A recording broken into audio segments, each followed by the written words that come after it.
Kumusta po sa lahat?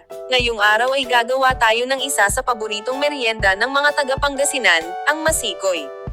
Ito ay parang variant lang ng palitaw sa latik, pero ito ay ginagamitan ng nadikdik na roasted sesame seeds.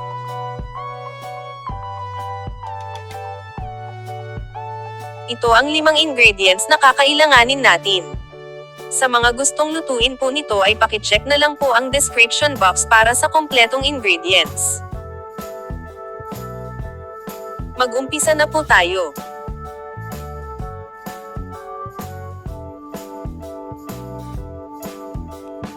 Ang unang gagawin ay i-toast po natin ang sesame seeds hanggang sa mag-brown po ito.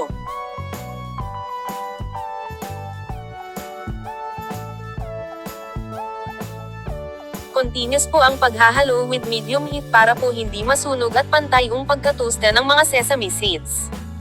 Huwag po gaano tostahin para hindi po mapait.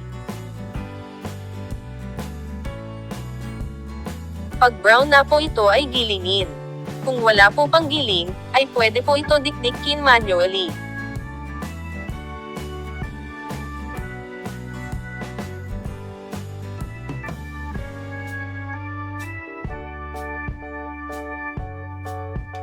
Nagiling na po ito. Nag-iwan pala ako ng 1.5 na kutsara na hindi nagiling na sesame seeds para sa pangtaping pag maluto mamaya.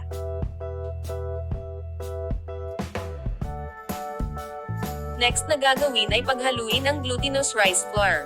2 cups plus 1 tablespoon po ito, at 1 cup na tubig.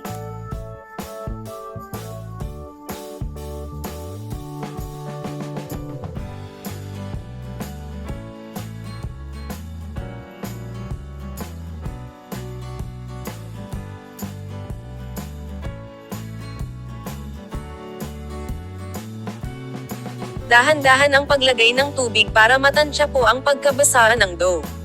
Kung basa masyado po ang dough ay mag-add lang po ng glutinous rice flour. Kung masyado naman dry ay magdagdag lang din po ng tubig.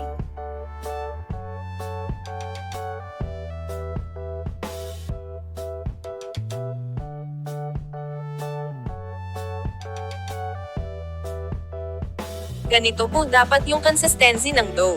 Parehas lang sa paggawa ng palitaw dough.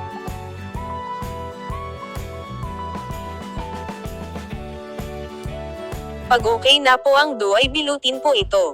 Ginamitan ko ito ng 1 tablespoon measuring spoon para pantay-pantay yung laki.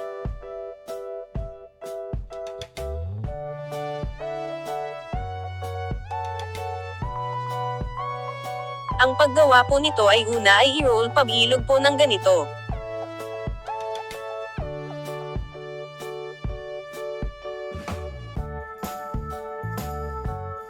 Pag bilog na po ito ay i-roll naman po ito ng pa-side.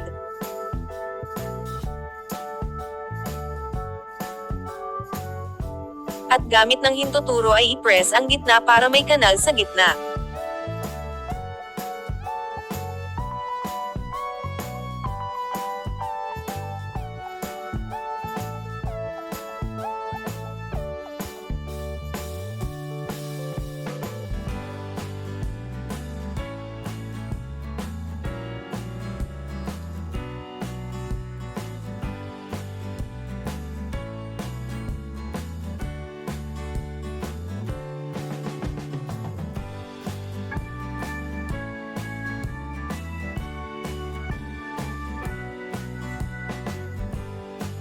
Tapos na po ito. 27 po na piraso ang nagawa ko.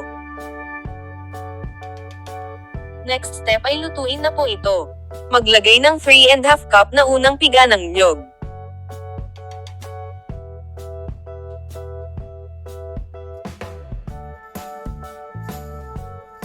Maglagay din ng 3/4 cup na brown sugar. Haluin at pakuluan po ito.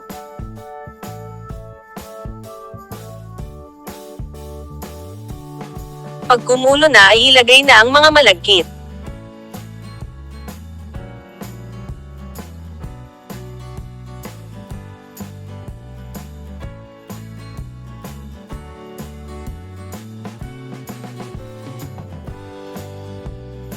Haluin po ito at kailangan pong medium heat yung apoy para pantay po ang pagkaluto at hindi masunog.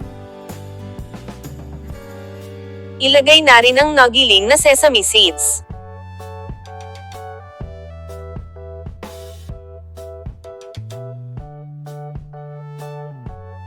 Kung masiyadong marami ang sabaw ay pwede magdagdag ng malagkit powder para malapot ang sabaw.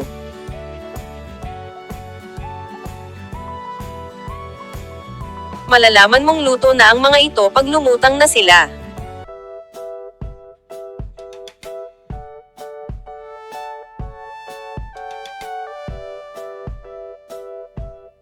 Pagluto na po ito ay ilagay sa serving plate at ilagay ang sesame seeds na sinet aside kanina.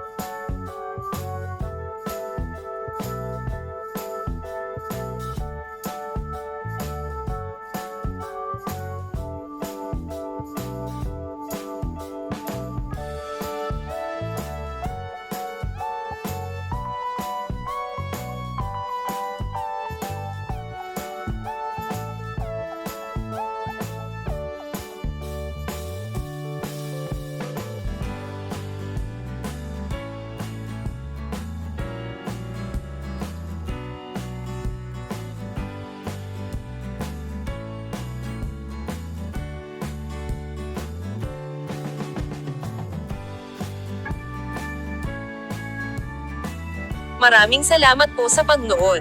Sana ay huwag niyong kalimutang i-share ang video na ito. At sa mga hindi pa po nakasubscribe sa channel ko ay sana ay huwag niyo po kalimutang mag-subscribe.